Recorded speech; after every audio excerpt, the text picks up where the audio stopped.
This is the Minted Podcast, a show for small business owners running a business and a life at the same time. Every day, I get to work with people just like you. You're great at your profession, but dread doing all the operational tasks. It drains your cash and your headspace. If you're at the point where you are done winging it, but outsourcing or hiring still feels a step away, this show is for you. Hi, I'm Lisa Morey, the founder of Mint Agency, and today we're answering this question: how do I launch to the US market? To help us to do that, I'm speaking with Fiona Hamilton, the founder of Rowdy Crowd. All right, let's get minted. Welcome, Fiona. Thank you for being here. Thanks, Lisa. Great to be here. Now, before we jump into the reason why I've got you on today about launching in the US market, let's talk first. Who is Rowdy Crowd and how did it all come about? Okay, so Rowdy Crowd is a drinkware range. I used to be in a retail business, and for 7 or 8 years I'd go to the trade fairs and I would try to find really nice, simple, unbreakable drinkware that I could sell through my business. And I could never find anything. They were chunky, they were hard plastic, they'd break, the stems would snap off, they wouldn't go through the dishwasher very often before looking awful. So once I got out of the retail space, I thought I need to do something else. And I spent about 15 months coming up with what my new thing was. And yeah, the unbreakable drinkware was where I landed. So I pretty much just started the design process, came up with some concepts and emailed factories in China. That's how it started. So it took probably about 12 months to find a manufacturer, and then I got a little sample run of about 2,000 pieces. They were shipped to me here in Australia, and I then just went to markets, took them to the customers, took them to the public, stood there and just listened to what they said. And the first lot that we got were out of a material that wasn't dishwasher safe. And the first thing people said, can I put them in the dishwasher? And it's like, oh, no, you can't. You've got to hand wash them. So from that little sort of 2,000 trial run, I then went, no, I've got to make this. And I had heard about a material called Triton, which is a US patented material that they use to make the walls of food processors and blenders. So it doesn't stain and it just is pretty much bomb-proof. So I thought, right, that's the material I need to use, but nobody had used it in anything other than food equipment. That's when I kind of went, right, this is what I want to do. I found a couple of manufacturers, or took me to manufacturers that were really bad at the job before I actually contacted the US material company, Eastman, and said, do you know someone in China who can make this into a finer cup shape? Have you got anybody who's using it and knows how to use it well? So they sent me a list of about 3 or 4 companies, and one of them is a major drink bottle manufacturer. And they said, yeah, we can take that on. And I've been with them now for about 8 years, 9 years. And from that, I then have just developed, just listening to customers and what they want, just developed product shapes and taken it to them in China twice now. I went in 2018 and then I've just come back a week ago. And even the Eastman company, they contact me and say, how have you done this? Like, we've got major companies around the world trying to do what you're doing. How have you done this? And I said, lots of tenacity and a whole lot of emails. And that's how it sort of came about. I think I hit on a concept that was extremely new. There was no drinkware that was unbreakable in the marketplace, and something that was, I guess, getting into the early stages of that, getting away from single-use plastics. So I had the product, I had the ideas, I had the concepts and the product development done. So when that started to become a thing, I could sort of offer it to festivals and events and the councils and all the rest of it that now have to be aware of all that sort of sustainability around single-use plastics. Yeah. So that's where Rowdy started, and it's just been a roller coaster for the last 11 years. The joys of small business. Yeah, absolutely. Yeah. So like you said, you mentioned 15 months. So that was 15 months before you even could sell the product. Yeah, so that was designing it. Like I had to do the drawings. I came up here to a local engineering manufacturer and I didn't know how to use CAD or anything like that. And I said to him, can you draw me this thing Yes. on your computer so that I can send it to China. And that's how it started. Yeah. So you just basically ask people who know how to do something better than you do, and they might not be anything to do with your business or industry, but they were absolutely brilliant. And I said, yeah, sure, we can draw that up. A couple of days later, there it was. So it just started literally from that concept in my head. Yes. And this is how I want it to look. And, yeah, we just went from there. And, I mean, I had no idea on how to manufacture it or what the process is. And it is actually, for a very simple shape, because it's wider in the middle than it is at the top and the bottom, it's actually very complicated to make, which I had no idea at the time. But it's like, yeah, that's what I want, so let's make that. Yeah, make it happen. Yeah, so we did. And it's been a learning curve on how to do the manufacturing and all the processes involved in it. So the hardest part of my product is cutting the top, the lip. Okay. So that is probably about 20% of the material and about 80% of the work. Wow. So, yeah, so it's a really quite involved. It's just one of those things that you just learn. I've done it on the fly, basically. Yeah. I don't have any background in product development, in manufacturing, in anything. My background is public relations and marketing. That's what I started into, and then we went into a retail business thinking that was a great idea just before the drought, so that was ended up being probably the worst idea that we ever had. Yeah. But, you know, out of every bad experience or every knockback, I'm a very optimistic person, and there was a lot of learnings out of it. So to learn what I did out of the retail business and take it into the new sort of idea I had with this drinkware business, it was fantastic. So I learnt what not to do the hard way. Yes. But clearly, like, you adapt well to change and demand. Yeah. You know, whereas some business owners, they're like, no, this is what I want and this is what I'm going to get, even though no customer wants it. Yeah. And they're telling me they want dishwasher safe. Yeah. You know, like, you've found a way through it, which is entrepreneurship, isn't it? It is, totally. And I think that's the biggest thing for businesses, and particularly small businesses. We have the advantage of being adaptable. We have the advantage of being able to be flexible because we're not locked into a system that is too expensive to change. Yes. So, and I think that's the biggest thing for a small business, to say, I'm here for the customer. I'm here to listen to what they want. Hey, if that's what you want, I can do it. I may not give you exactly what you want, but or what it's more about what they perceive that they want and need. And it's up to you to come up with the answer for that. And I do think that small businesses can do that better than big businesses. And customers love it. Like, I think one of the biggest advantages is talking to the customers, and they get a buzz out of knowing that I'm the owner, the designer, the manufacturer. Like, they can sort of relate to the whole thing, and it's, I'm getting the genuine article here. And yes. I think in this day and age, businesses are struggling to be real with all the social media and all the noise that's out there with marketing and promotional stuff, that people are now, I think, pulling away from all that social media and all that AI and all that fake information, and they just want real people doing real things who can answer real problems and not be too expensive, I guess, in the process of providing that service or that good.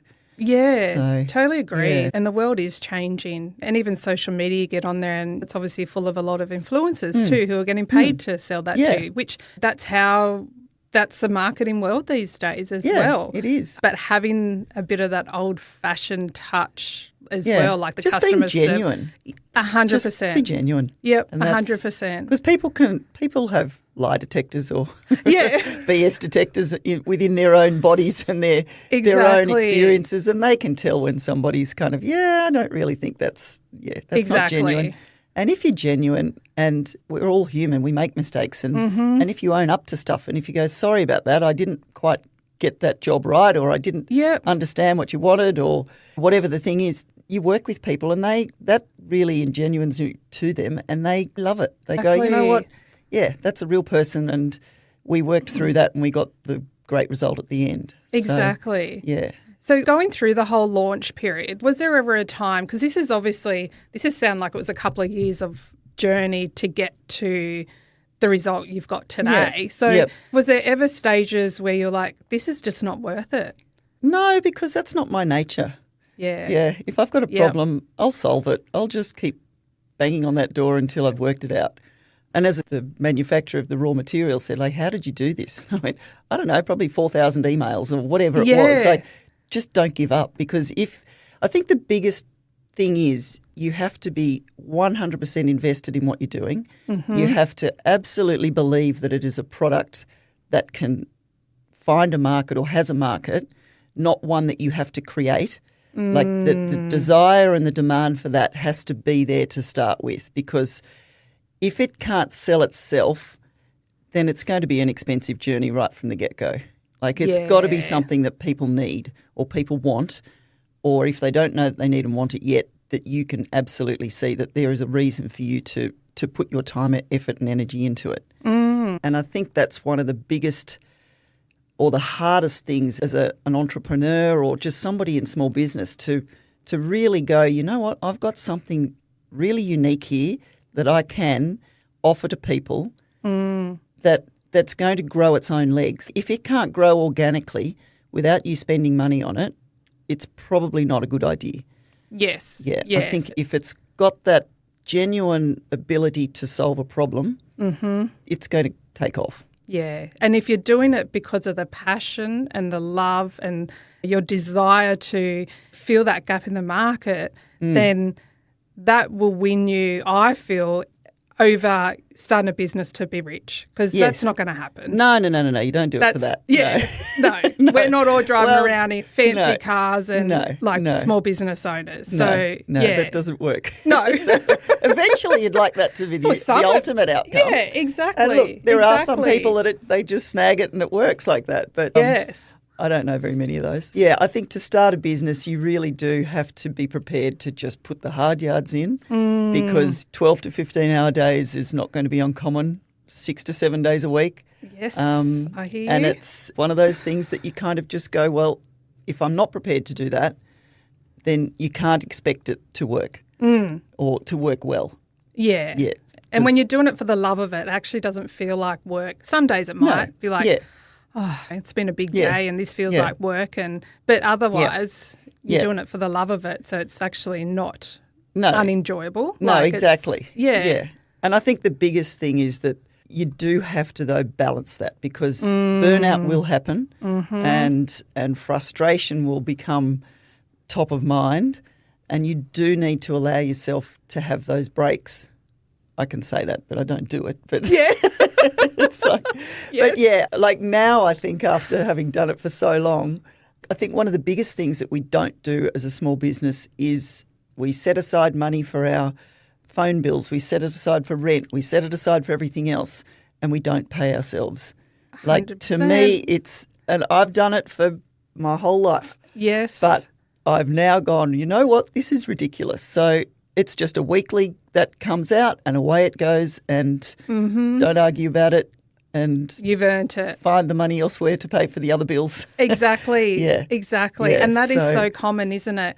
And you even hear about, I follow a few famous business owners that have been around for centuries since I was born, and there were times they did not pay themselves a wage. You might see them now as a millionaire or billionaire, but if you listen to them and their story, they would go months without wage because they were so passionate and knew it could work, and it has, that they're like, no, I will go without an income because soon this will all be making money. And that's the trouble with a small business. You kind of go, well, you know, it's my business and I really shouldn't be taking anything out of it. But if you're not going to get something at the end of the day, at the end of that 12 months, if you haven't paid yourself, you're sort of like, well, what the hell did I do all that for? And your family's cranky at you and you're cranky at yourself. And so that's probably one of the biggest lessons, that you've just got to make sure that that's just a non-negotiable. Set it up from the beginning and the get-go. And if it doesn't work, well, the business isn't going to work. You sort of, I mean, fair enough for the first 6, 12 months, maybe 2 years. I mean, I went for years and years without paying myself. I really do now think, God, I wish I'd just done that. Yeah. Because everybody else that's worked for me, or everybody else that was a consultant or something to do with the business got paid. Yes. They've all walked away and said, thank you very much. But, yeah, you've put the blood, sweat and tears in and got nothing at the end of it. So, that's it. So that's probably one of my biggest things, that just, please, people, pay yourselves. Pay yourself. Because then Yes. it's worth it at the end of the day and you go, Yes. well, I can understand why I've done it now. At least I've got something out of it. Yeah. And you're happy to front up next year to do the same thing again. Exactly. Yeah. And for anyone that isn't familiar with Rowdy Crowd, you're also a farmer. Do I say you're a Yes. farmer or you're Well, a farmer's wife? I'm probably How a farmer's wife hands-on these are days you? because I get called into the paddocks and the sheep yards every now and then. but You yes. do. Yeah. So, no, it's a full-time position on a farm.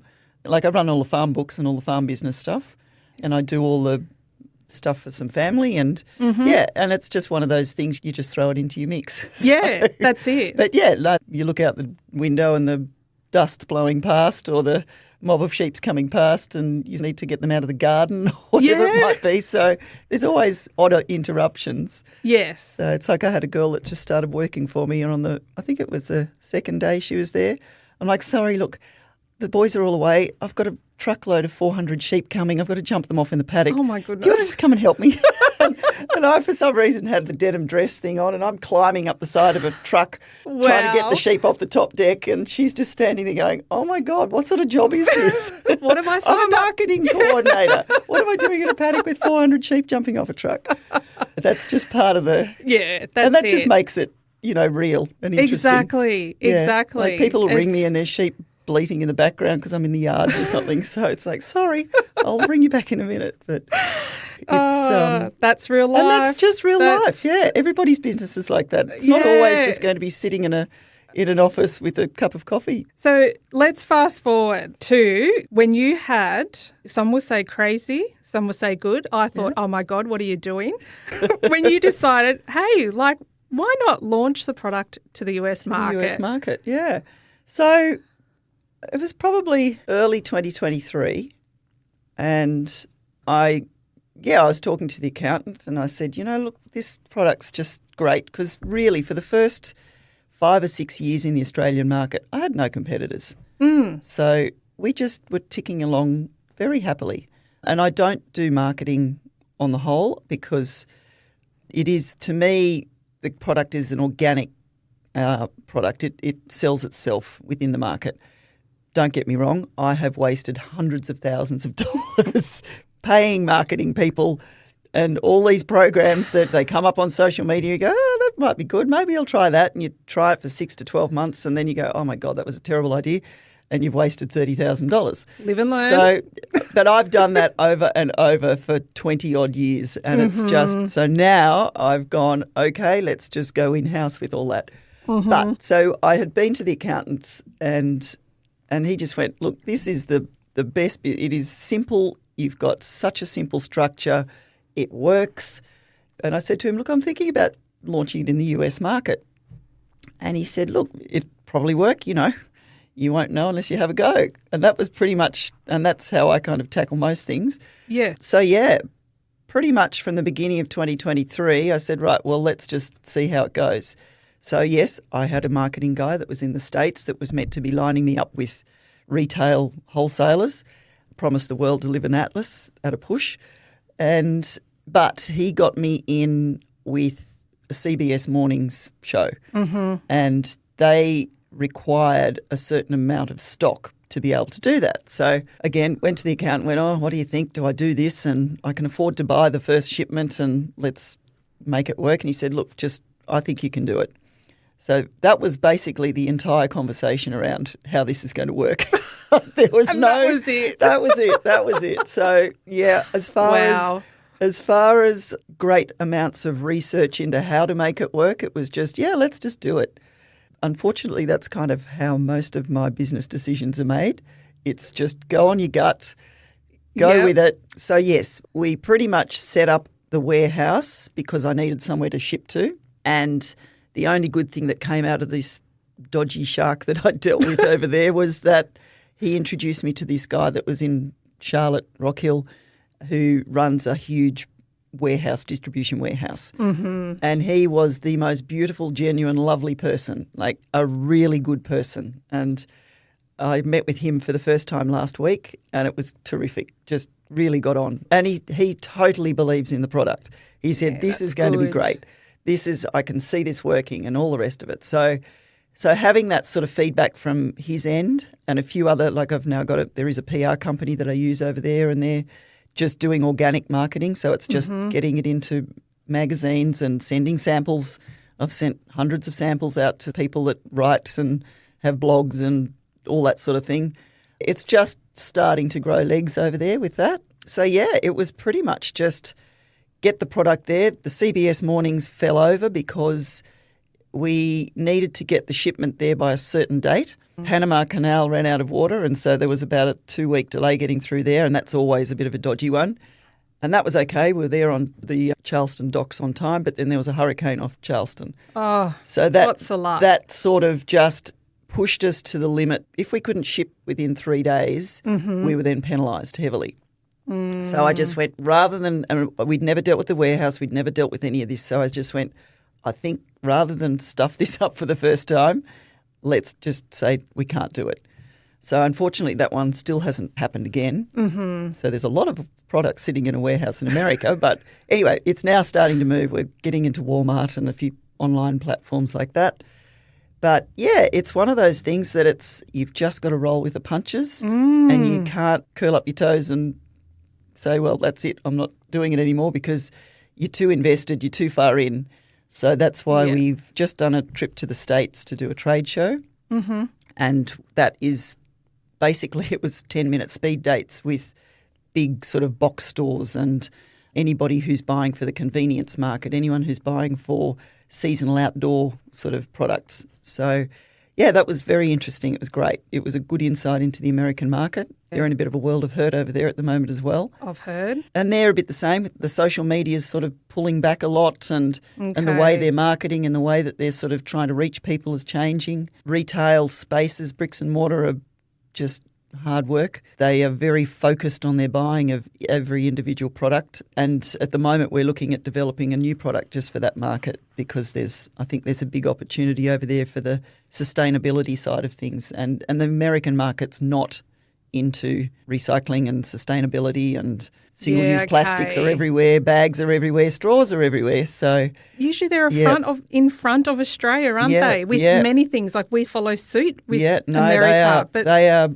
10 years behind us on that sort of stuff. So, but it's just starting to come in. And I think because Europe, as of the middle of this year, will be banning any products made with BPA plastics. So BPA leaches hormone mimicking substances. So they were used in baby bottles and drink bottles and all that sort of stuff. So for fertility and for just general sort of hormonal health, they're looking at a complete ban. So the products that I make are all BPA free.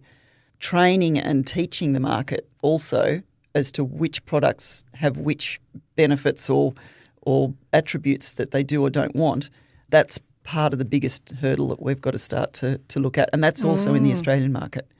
Yeah, okay. Because people don't understand one plastic from another, and there's a big difference. Yeah. So is there still a bit of resistance in Australia, do you find, with the sustainability options? No, look, I think the Australian market's very aware of it. Whether they want to put their money where that lies is a different thing. And look, that's just all about Australians love the best quality in products, but they don't want to pay for it. Yeah. And that's been the case forever. Like we love good stuff, but we're very frugal. And I think once people start to use a product that's good quality and it lasts, then they see the benefits of it. But until they've sort of experienced that, they kind of go, oh, no, I don't think I'll spend that much on that yet. I think maybe next time. That's why I sort of say the organic feedback and the people selling to their friends, to their opposing and neighbouring businesses, because they've got it, somebody else goes, oh, what's that? I want that too.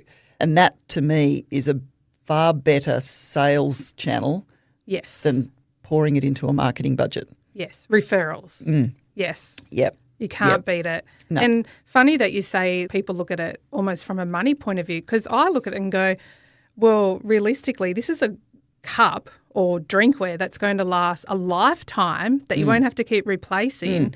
So when you weigh that up with how many wine glasses have been broken at my house over the years. Yeah. First one of these. Yeah. You think, doesn't that work out cheaper in the long run? Exactly. But people don't think of that whole lifetime cycle obviously. when they're making a purchase. And that's also one of my biggest problems. I don't have inbuilt obsolescence.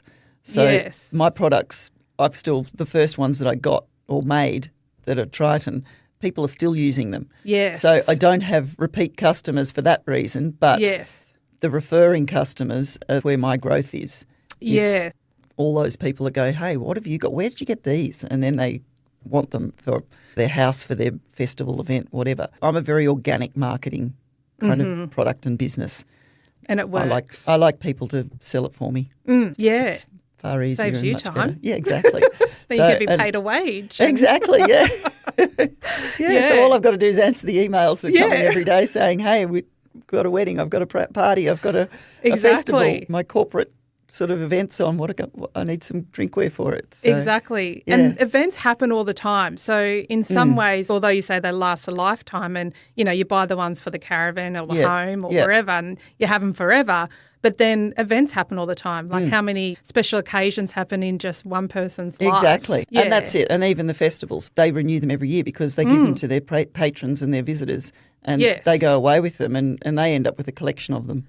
I mean, that's just my particular product. That's how it works. But I think with anybody's business, I think it's really important to value that word of mouth and that other people selling it on your behalf because that's a far stronger sales message than what you might write or pay somebody to say via other social media and marketing channels. I agree, definitely. And it's one of those things that has always been the case. You know how over time you have to change your marketing strategy because the trend is this now, the trend's that. Yeah. But yet word of mouth and just having good relationships and build on trust. Well, the purpose of the product doesn't change. Yes. Like it's still solving the same problem. Yes. You've just got to be able to tell people that's the problem they need to have solved. So you either do that by paying for it or you solve somebody's problem and they tell somebody else because it's like, well, I do this. This is what I use. It's great. And that's going to work. And that's basically my approach to the US market too. When I started in Australia, I kind of thought, right, I want to go into small independent retailers right around the country. So from Mount Isa to down on the Mornington Peninsula to Tassie to wherever. Get it into the little shops. Once people have got it in their hands, they then want to give it as a gift or their friends want it. And from that, they go, hey, we've got the local picnic races on. And that's how it's evolved. So to start with, I was 85, 90% all in the retail space and selling them online to people. Now, in the last 10 years, particularly during COVID, for some reason, when rowdy crowds weren't allowed, my business went nuts.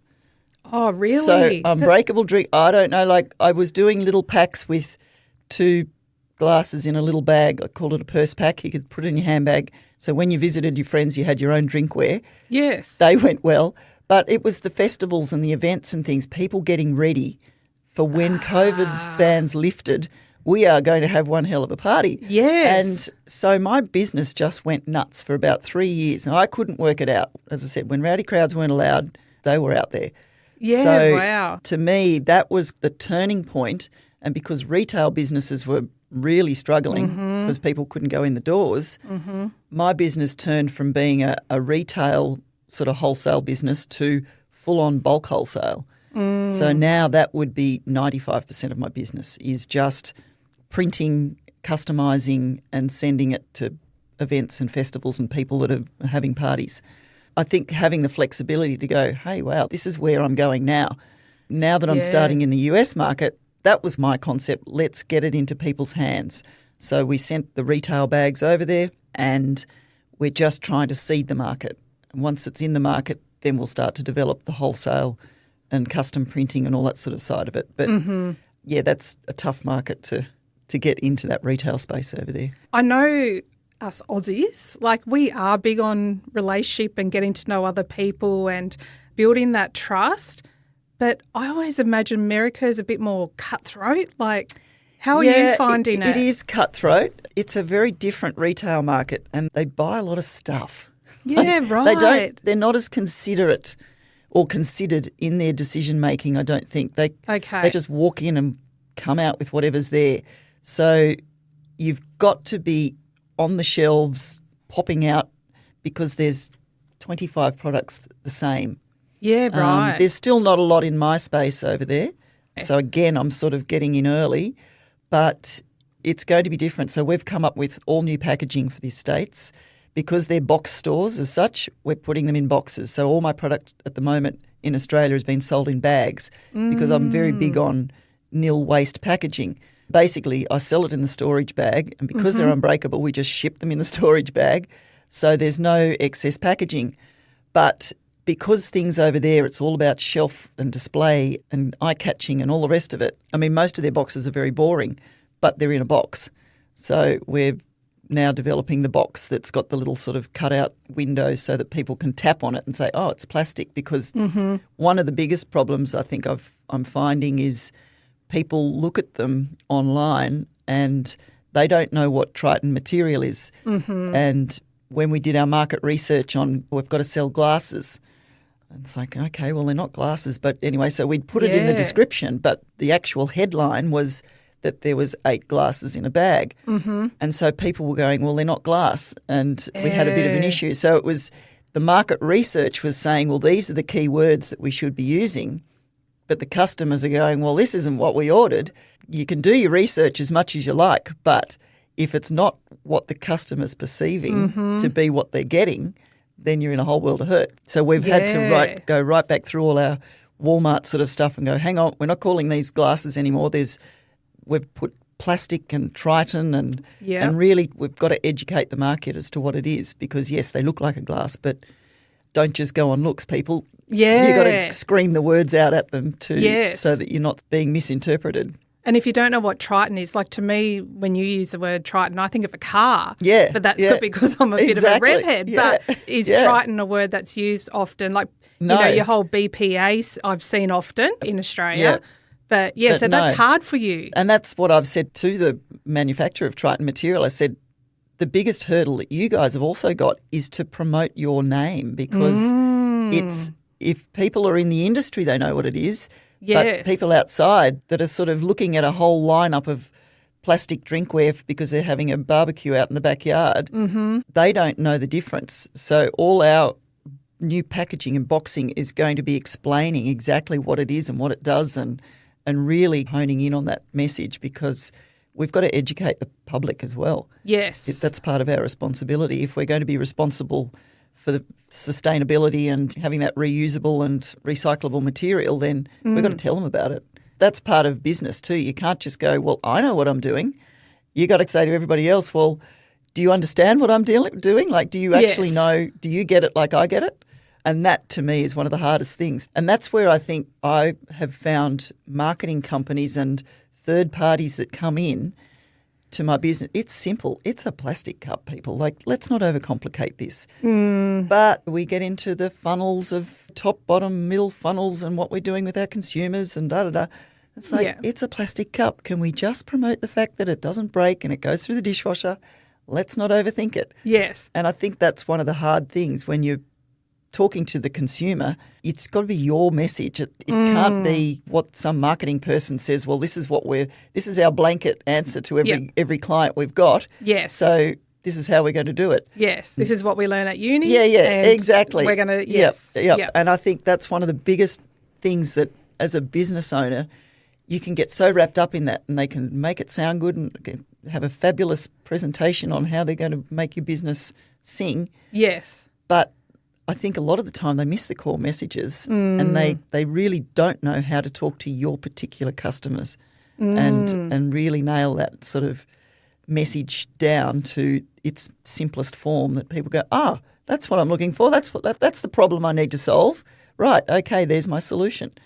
And maybe that's because you've got that marketing background that you actually understand as well. Like for a lot of business owners, they don't have marketing backgrounds. They might be a builder who's learned how to build, but they don't know marketing or business. All that stuff kind of comes as part of their journey. Yeah. But obviously you've got the front foot on that. I do, but I'm so far behind in it now. Like I haven't done it as a profession for a very long time. When I first started, emails were a new thing. So Yeah. it was Showing your age. I know. So the first, It was for me so too. the first bits I set out, we used to type out and print out a media release and put a full-on proper photograph in an envelope and post it to the newspapers. Yes, been there. So when it now comes to all this digital and all the rest of it, that's why I've now just employed somebody, because I have no idea. Like, it's so different. It is it's so far beyond me. Yeah. But the message is still the same. And that's where I think that as a business owner, you've got to believe in yourself and believe in your product and go, no, hang on, let's not get too far in front of ourselves, or let's not complicate it. Let's not make it too pretty. I mean, you do need to a certain extent, but not by losing the core message and the core values and being genuine. That I think in this day and age that people enjoy the blooper reels more than they enjoy the fancy, beautiful pictures. Yeah. The other thing is that Australia is one of the biggest consumers of magazines in the world. There you go. And the magazine industry in Australia grew 33% last year. Oh. So we are going back to good old-fashioned magazines, trade magazines, I love home that. magazines, all that stuff. So Good. I do think that some of the marketing budget going back into that organic core kind of back to real sort of promotional stuff. Yes. I mean, sure, you can get a story and you can say what you like and it may be your interpretation of how you should be read by the customers or the consumers of those magazines. But yes. to me, it's just more genuine than some of the social media stuff. And I think people are going back to that. And that's what I've heard from one of the biggest magazine producers in the country. They've gone, we grew 33% last year. People are going back to magazines. Good. All that sort of thing, I think if people start to just rethink how they want their messages to go out and how they want to be thought about by their customers and consumers. Yeah, it's all very well to constantly be looking for new consumers and new customers, but make sure you look after the existing ones because they are worth gold. Yes. They're converted, they love you, they believe in your products. Yeah, keep selling to them keep asking them to sell for you as such by being great, like providing a good service and going that extra mile.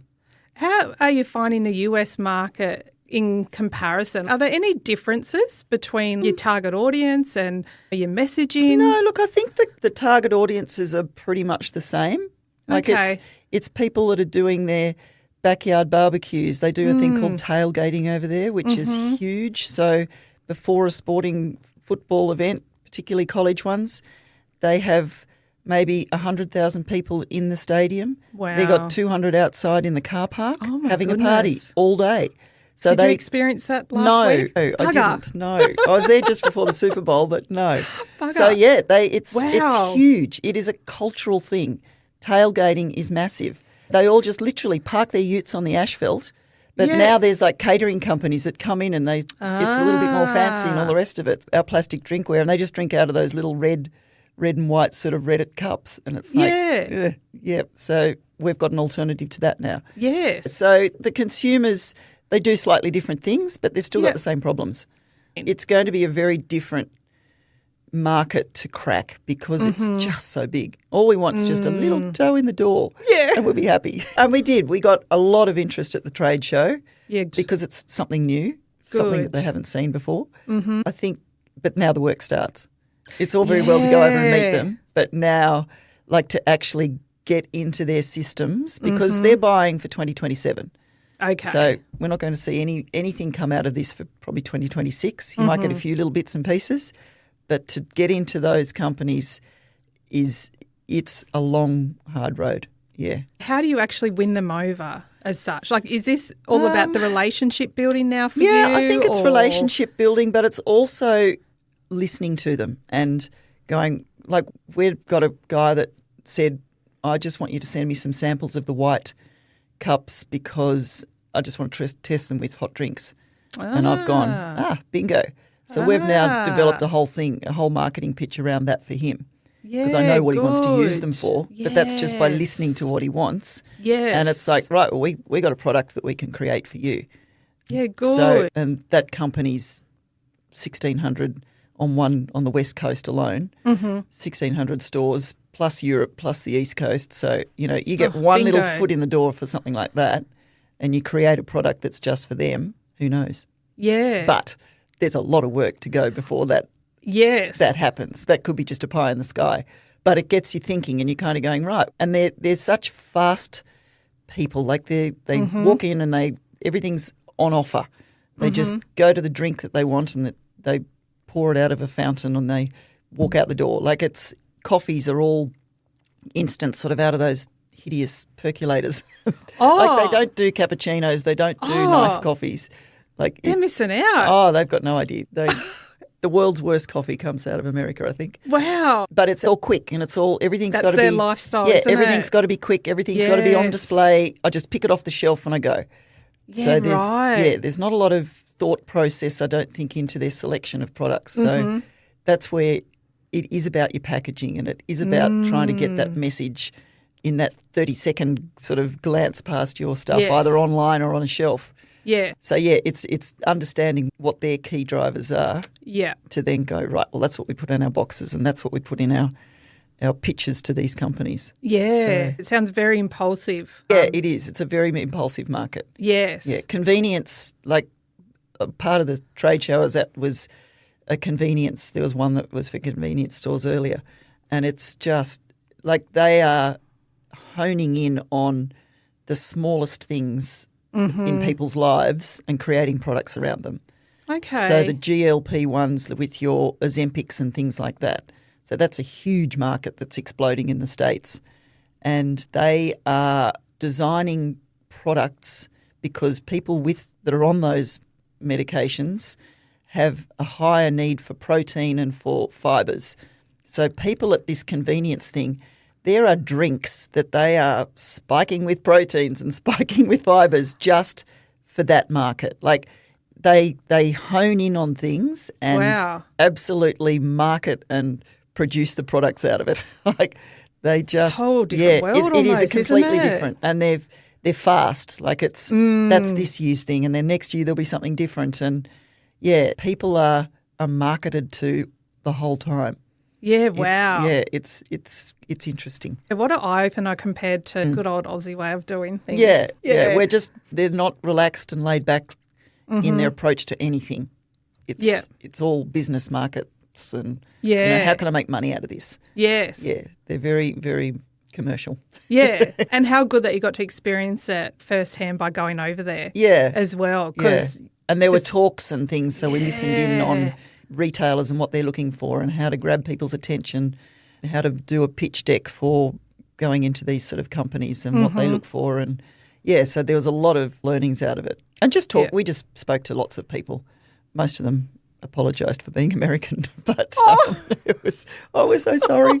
Yes, we're sorry. Yeah, it was very interesting to see all the various points of view and opinions, and yes. Because definitely for you faced a lot of challenges, which I suppose you almost thrive on by the sounds of it. It doesn't worry you.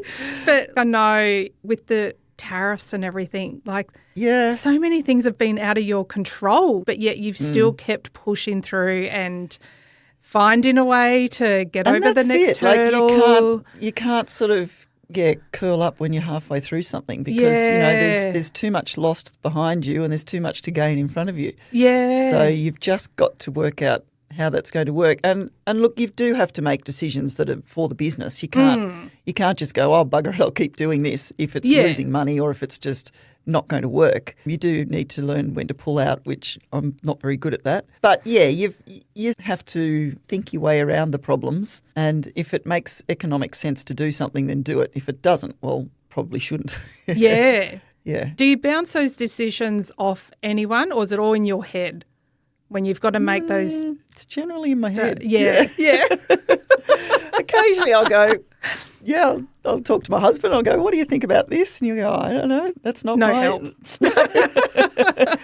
But if it's a significant financial one, yes, we'll talk about it. Kind of product ideas and that sort of stuff. He's like, oh, I don't know, that's your thing, not mine. No, I've been doing this for 10 years, 11 years, I don't know, maybe 12 years. And I'm excited. I think if you can't get up and go, wow, this is going to be a good day and, whatever it brings, some days are awful and I'm trying to juggle way too much. So I still do all the printing. I still do all the container orders. I still do all the organising of stuff for people's little events and festivals they forgot to order cups for and all that sort of stuff. That's just the everyday. But, yeah, this bigger sort of picture stuff I think is really exciting. And, you know, it may work, it may not work. I'm sure it will work. I'll talk to you later about that. Yes. So are there any other big plans you've had? Like, are you going to launch beyond the US and Australian market, or is it too early? No, I think there's huge opportunity in the European market because of the BPA thing. So the 20th of July is no more BPAs in that market. I've had some interest from a French company in the last 6 months, but the trouble is they're very traditional European markets, so they like a glass with a stem, and I don't do that. Yeah, okay. The Italians, I mean, the stemless came from Italy originally anyway. But, yeah, so it's kind of working out what those markets want. And because Europe is Europe, like every country is different. It's not just one big blob. Yes, it is for the EU, but there's such different markets. So I haven't ventured into how that might work or what that might look like. It's just one little toe in the door somewhere. Yeah. And then it goes from there. So look out. Don't expect too much, and if it all works out, yeehaw. If it's meant to be, it'll be. Exactly. It's positive. Exciting. Another 5 years, I'm sure everything would have changed even more for you, already in such a short time, really, because you've spent so much of the early days just developing the product and getting it out there. And it's understanding what your product can do. It's not just going, well, this is my product and this is what it does. It's going, well, how else can I make this work? How else can I make an offering that fills a market need or a want with the consumers? And I think that's the biggest thing that small businesses have said earlier, just be the best you are because you're flexible. You can meet a market. You can solve a problem much quicker and easier and faster. And yes, that problem might only be temporary, but if you can fill that void and make it a commercially viable option, then do it. Yeah. So on that note, to wrap everything up, I'd like people listening to walk away with some kind of point or advice from someone who's been there before and been through the highs and lows, although to you they don't seem like lows because you thrive on it. Well, I just get exhausted. Many others. But for anyone listening who is going to launch to the US market or is trying to broaden their product, expand it wherever it may be, what would be your advice to them out of all your years' experience in this? I just think you've just got to believe in it. If you're not, deep down in your core, you have to believe that your product has a place or your service. Doesn't matter what it is. And if it does, then it will work. You've got to have the tenacity and the drive and the determination to make it work. Yes. At the very base of it, you've got to think, I've got something that not many other people have got. You may have some competitors, but you don't want to be in a completely saturated market. You do have to have that point of difference that is genuine, not just a bit airy-fairy and fluffy. And if you've got that, then put it all into it and it will work.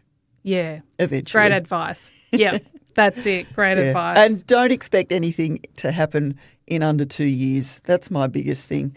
If you launch into something, don't expect results in anything under 2 years. Great if it does, but don't be disappointed if it doesn't, because I've been in the US now for nearly sort of 15 months and basically nothing's happened. Yeah. I just keep paying the warehousing fees and keep paying the marketing fees and all that sort of stuff with the PR company. But I'm not expecting anything to happen in under 2 years. And then when I get to that point, if it's not, I don't know what I'm going to do then because I've got a whole lot of stuff sitting in the warehouse. Yeah. But that's good there are options. Advice. There's options to do things. I just don't I think people, the instant gratification of how people operate these days, if it doesn't work in the first sort of 6 months, it's like, oh my God, it's not going to work. No, it's got to run its course. People have got to actually hear about it and understand it and come on board with it. And then after a couple of years, it might actually become commercially viable. And that's reality. It is. Nothing's going to happen quickly. That's it. And that's why some people will still keep their other paid jobs whilst they're Yeah. launching a business, Yeah. because that is the reality. Like, not everyone's an overnight superstar. No. Very wise advice, and from someone who's definitely been in the game for a long time. Thank you so much for your time and for My sharing pleasure. your knowledge. Great for a chat. If you would like some more tips on how to help you in your small business, visit the link in the show notes to sign up to our newsletter. Until next time, stay fresh and stay kind.